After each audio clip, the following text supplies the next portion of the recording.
Hi Reddit, I'm 29F and have been with my boyfriend, Connor, 32M, for nearly 4 years. We've lived together for 2 of those years in a rented apartment on the edge of town, split the bills, shared chores, all the typical domestic stuff. I thought we had a solid relationship, until I found out something that shook me to my core. See, Connor's always had a complicated relationship with his family, or so I thought. He told me early on that he was mostly estranged from them, except for his older sister, Eliza. But even that relationship seemed weird. He always referred to her with this distant fondness, like someone who'd been important once but had faded from his life. I'd asked to meet her more than once, but he always had a reason why I couldn't. She was traveling. She wasn't feeling well. She didn't like meeting new people. It became a running joke between us, me teasing that his sister was a ghost, him brushing it off with a laugh. It never raised a red flag. Not really. I figured she must be introverted or maybe a little unstable. I didn't push. I trusted him. Until last weekend. We were supposed to go on a weekend trip to the mountains, something we'd been planning for weeks. But on Friday afternoon, Connor got a call and suddenly told me he had to cancel. Said something had come up with Eliza and he had to drive out to help her move. I was disappointed, of course, but I tried to be understanding. Still, something in his tone bothered me. He seemed nervous. Edgy. When he left, he said he'd only be gone one night and that I shouldn't bother calling because service would be spotty where they were. He even left his iPad behind, which he never does. I should have left it alone. I really should have. But curiosity got the better of me. And that's when I found the email. It wasn't even hidden, just open in his inbox, like he'd forgotten to log out. It was from a real estate agent, confirming the final paperwork on a house purchase, made jointly by Connor, last name, and Eliza, last name. I stared at it for what felt like forever. Connor had bought a house. With his sister. Without saying a word to me. And something about that felt very wrong. So, there I was, sitting in our kitchen, Connor's iPad on the counter, and my stomach in absolute knots. I didn't even know where to begin. The email had a full address, photos, a closing date that had passed 2 weeks ago, 2 sets of signatures, his and Eliza's. It was all official. They now co-owned a modest 2-bedroom bungalow in a quiet suburb about 45 minutes from our apartment. It wasn't just that he'd bought property without telling me, it was that he bought it with her. The sister I'd never met. The one who supposedly didn't like new people. And I was still in the dark about who she even really was. I didn't call him. I didn't text. I just sat with it. Let myself feel the weight of it. And then, I did something maybe I shouldn't have. I googled the address. The house popped up on Zillow first, all beige siding and freshly trimmed hedges. Nice place. Not huge, but nice. Too nice for someone to keep secret from their long-term partner. But that wasn't the weird part. No, the weird part came when I checked the street view. The image was from a few months ago, and right there on the porch was a woman, brown hair in a messy bun, phone to her ear, staring off into the distance. I assumed it must have been Eliza. Until I saw the second image. This one had Connor. He was standing next to her, holding 2 iced coffees and laughing. Like he belonged there. Like that was home. I remember just freezing. Not breathing. The timestamp said this was 3 months ago, long before any moving emergency. So he'd been going there. Spending time there. And lying about it. I snapped out of it long enough to forward the email to myself, take screenshots, and close everything. I didn't want him knowing I'd found out, yet. I needed more information first. Because something told me this wasn't just some helpful sibling buying a house together. So I waited. Pretended everything was normal. He got home the next night like he said, acting a little tired but otherwise calm. Said the move had been a lot and that Eliza had settled in okay. I nodded along, trying not to let my rage show. Then I asked, casually, so when do I finally get to meet the infamous Eliza? He froze. And in that moment, I knew for sure. There was a reason I'd never met her. There was a reason I wasn't allowed to. And I was going to find out exactly what that reason was. Connor's reaction when I mentioned Eliza wasn't dramatic, it was worse than that. It was subtle. Controlled. His whole body stiffened for a fraction of a second. Blink and you'd miss it. But I didn't miss it. He looked down, pretending to check his phone, then muttered something about how maybe soon I could meet her. That she was still adjusting to the move. Whatever that meant. But I saw it in his eyes. Panic. That night, he passed out early, claiming exhaustion. I lay awake next to him, heart pounding. There was no way I was sleeping. Not with that house and that mystery hanging over me like a storm cloud. The next morning, while Connor was in the shower, I did something impulsive. Again. I created a fake Facebook profile, totally blank. No photos, just a generic name and some filler info. Then I started searching. I typed in Eliza's name first. Her profile was private. No surprise there. But her profile picture was what caught me. It was her, definitely her, from the porch photo. Same brown hair, same sharp cheekbones. And standing next to her? Connor. Arm around her shoulders. Both smiling, too close. The caption under it? Couldn't have done this without you. Posted 3 weeks ago. But then I noticed something even weirder. Her last name on Facebook wasn't the same as Connor's. And it wasn't the maiden name he told me she used either. It was mine. Well, not my last name, exactly, but the name she used was eerily similar to my own. First and last. As if someone took my name and ran it through a blender. And her profile had a bunch of random comments from people calling her sweetheart and babe. Not sis. I clicked into the comment sections of a few older posts and kept seeing the same man tagging her with hearts. Not Connor, someone else. But something about the guy seemed familiar. I took a screenshot of his profile and reverse image searched his profile picture. And that's when I felt my blood run cold. He was one of Connor's co-workers. Someone Connor had mentioned dozens of times in passing. A guy named Derek. Married. Kids. Big social media presence. But according to Eliza's profile, they were in a relationship. I felt like I was spiraling. Who even was this woman? I started putting things together, slowly, painfully. Connor had bought a house with her. But she wasn't acting like his sister online. She had a completely different last name. She had a secret boyfriend who was cheating on his wife. And somehow, she was tied to me, using a name weirdly close to mine, with photos that mirrored things I'd posted months ago. It was like she was building a version of my life for herself. And Connor was helping her do it. I didn't confront Connor right away. I needed more than creepy photos and suspicions. I needed something concrete, because this was spiraling into something bigger than a hidden house or a weirdly affectionate sibling. This felt calculated. So I went back to the beginning. The start of our relationship. I remembered the first time Connor mentioned Eliza. It was maybe 2 months in, when I asked about his family. He said most of them were out of the picture, but that he had a sister who lived a few hours away. He described her as a free spirit and said she was kind of a mess but family's family. Back then, I just nodded. We were in the honeymoon phase. I didn't ask questions. Now I couldn't stop asking them. I started digging. Old messages, emails, saved photos from his cloud account. He'd given me access years ago when we started living together. I remembered he used to sync everything for backup, and lucky me, he never turned it off. It didn't take long before I found something strange. An album. Titled Cabin 2019. I didn't remember this trip. We didn't meet until early 2020. But there he was, the Connor, laughing in front of a cabin fireplace. Holding a drink. Arms slung over the shoulders of her. Eliza. Except in this album, she wasn't labeled Eliza. The metadata listed her name as Ray. I clicked through more photos. In some, they were cuddled up under blankets. Sharing food. There were selfies of them in bed, topless, clearly intimate. And not a single one looked like siblings on a cozy getaway. My chest felt like it was caving in. I went back to the folder title. Cabin 2019. Dated December. Just 3 months before he and I met on a dating app. He told me he was single for a year before we met. Said his last relationship had ended badly, that he took time off dating to work on himself. I remember thinking it was mature. But that was the first lie. Because whoever this woman was, Eliza, Ray, whatever name she went by, she was never his sister. She was his girlfriend. Or something worse. And they were still in it together. I couldn't eat, couldn't sleep.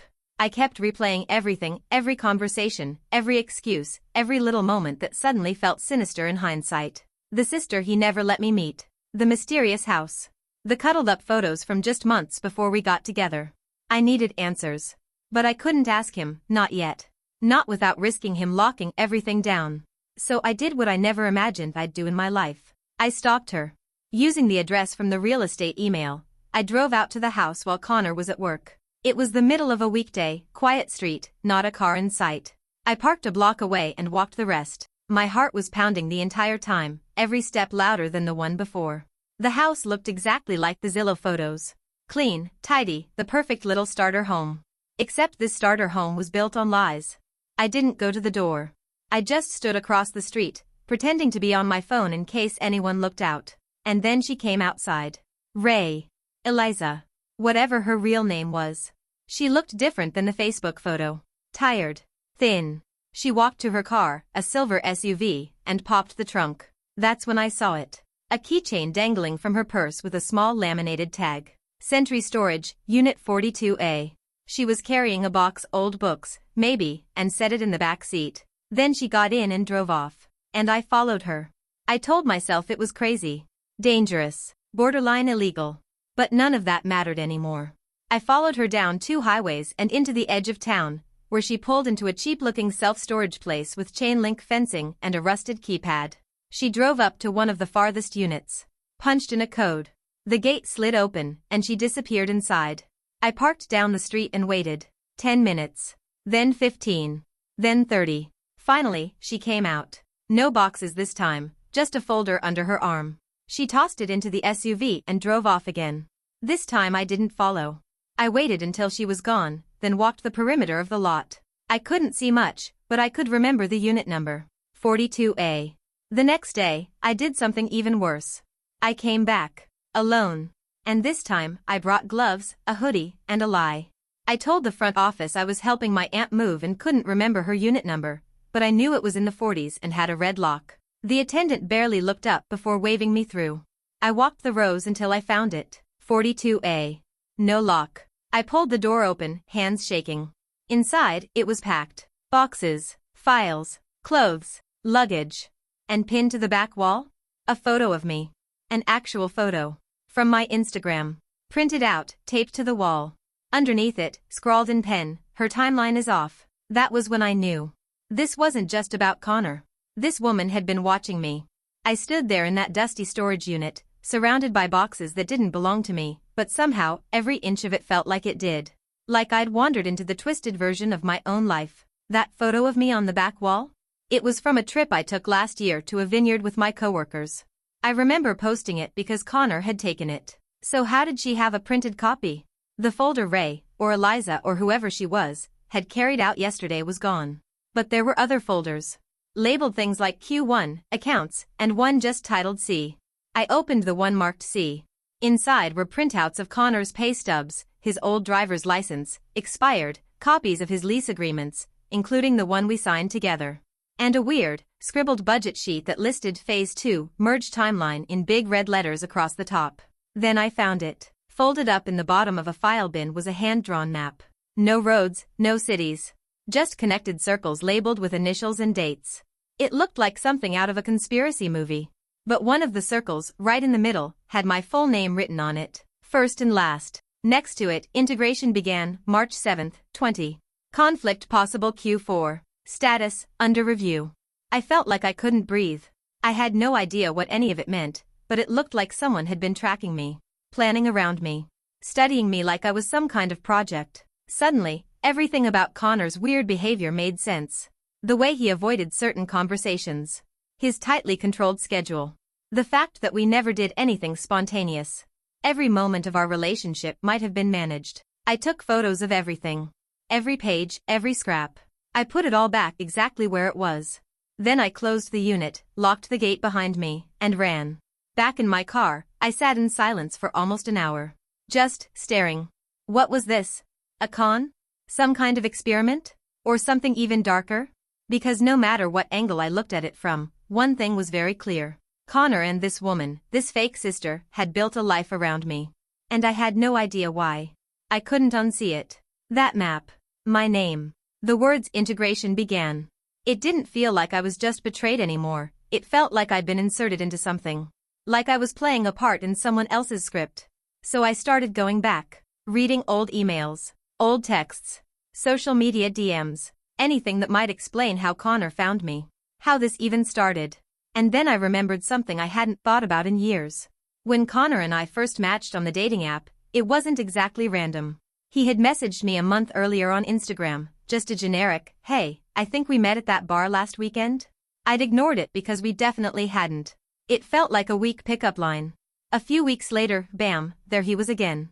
Different platform, same face. He said it must have been fate that we matched after that weird message. And I fell for it. Back then it felt romantic. Now, it felt planted. So I looked up the bar he claimed to have seen me at. Scrolled back through tagged photos, location check-ins, anything I might have posted around that time. And there it was. A photo I took with a friend in front of a neon sign inside that exact bar. Connor wasn't lying about seeing me there.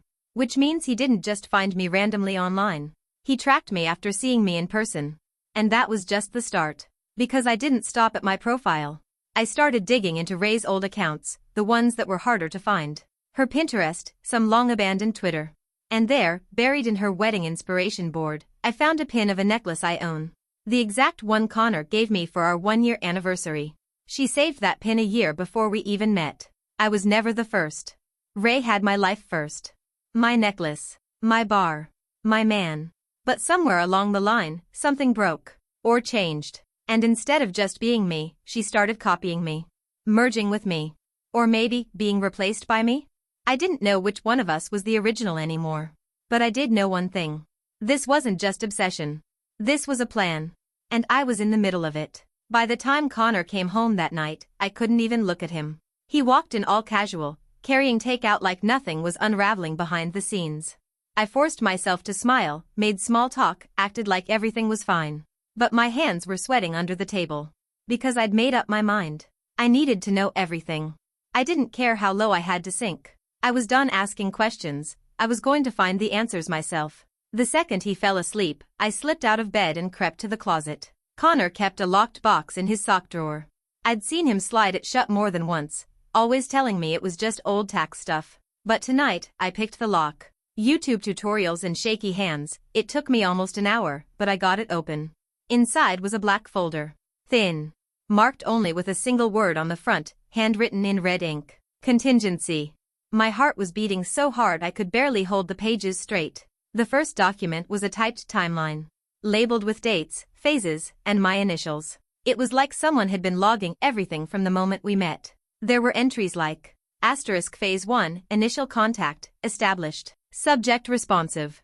Asterisk Q2 sync. Emotional trust high, physical routine stabilized. Asterisk note, remove Rachel from social media. Rachel. That name stood out like a scream. I flipped to the back. There were photos.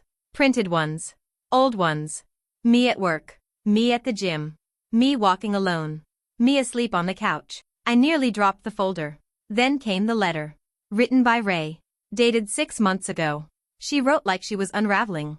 Like she had been cast aside. Erased. She wrote about Connor like he wasn't her boyfriend, but her project. How they started this together. How I was supposed to be a trial run. How I was never meant to last. She ended the letter with one line. If you're reading this, then I guess she worked out better than me. I stared at those words until they blurred. She wasn't just pretending to be someone else. I was the replacement. A better version. And now? Now I was outlasting her.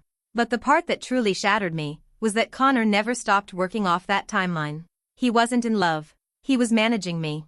After I put the folder back and relocked the box, I just sat there in the dark for what felt like forever. I couldn't cry. Couldn't move. Couldn't think straight. My brain kept looping one sick realization after another. How many parts of my life weren't really mine? How long had I been observed, like some kind of experiment? I almost didn't check the flash drive at the bottom of the box. But of course I did. It was unlabeled. Just a small, sleek stick, barely noticeable. When I plugged it into my laptop, using gloves, because I wasn't taking any chances, it autoplayed a single audio file. I didn't recognize the voice at first. But after a few seconds, I knew. It was Ray. She sounded calm. Calm in a way that made it worse. She was talking to someone. I don't know who, maybe just recording it for herself. But it was clear this wasn't a casual message. She was narrating. Day 742. Subject's emotional compliance remains high. No deviation from projected patterns. Connor believes the switch was clean. She hasn't asked about the others yet. The others. I had to pause the file. My hands were shaking so hard I nearly closed the laptop. What did that mean? Others? Were there more, like me? Was I part of a series? I hit play again. She went on to describe how she'd studied me. My routine. My preferences. The way I spoke, the way I hesitated when I was unsure. She said she knew I'd be the easiest to replicate because I was already the version she'd tried to become. But here's where it flipped. Because her voice broke near the end. There was a pause. Then she whispered. I thought he'd pick me. I was the original. But he kept the copy. And then, silence. No goodbyes. No instructions. Just silence. I closed the laptop and sat there, frozen. Because I realized something awful. Connor didn't replace Ray with me. He replaced me with Ray, until Ray became too much. And now he was just waiting for the next upgrade. After hearing that recording, everything inside me snapped. I wasn't afraid anymore. Not of the truth, not of Connor, not of whatever this twisted project had been. The fear had burned away, what was left was something cold, steady. Resolve. I spent the next day pretending everything was normal. I made breakfast, laughed at Connor's dumb stories, kissed his cheek as he left for work. Then I packed my bags. Not everything, just what mattered. Documents, passport, laptop, clothes I actually liked. I didn't leave a note. I didn't give him the satisfaction. But before I walked out the door, I did one last thing. I took every photo I had, screenshots, timelines, that recording, and I sent it all in one giant zip file to a list of people. First, to his company's HR department. Then to Ray's family, found them through one of her old tagged photos. Then, anonymously, to a subreddit for people dealing with covert psychological abuse. And finally, to myself. A reminder that I wasn't crazy. That it really happened. I moved in with a friend across the city. She didn't ask questions. She just gave me a key, handed me a drink, and sat beside me while I stared out the window in silence for what felt like hours. I didn't block Connor. Not at first. I wanted to see what he'd do. It didn't take long. That night, he called me 6 times. Texted non-stop. All the usual stuff, where are you? Are you okay? Please come home. But there was one message that stopped me cold. We can reset. Just like before. Before what? Before Ray? Before me? Before whoever I even was to him? I didn't answer. I blocked him. And I meant it. Because no matter what version of me he thought he could control, modify, replace, I finally understood the truth. I was never the subject. I was the final glitch. The one who wouldn't break right. The one who walked away. Update, 6 weeks later I've started therapy. I got a new phone number. A new apartment. A new email. Everything. I don't know what Connor's doing now. I don't care. But Ray? She messaged me. From a burner account. One line. I didn't know what he really was until he picked you. I didn't respond. I don't need to. Because for once, I get to be the only person writing my story. And no one gets to rewrite me again.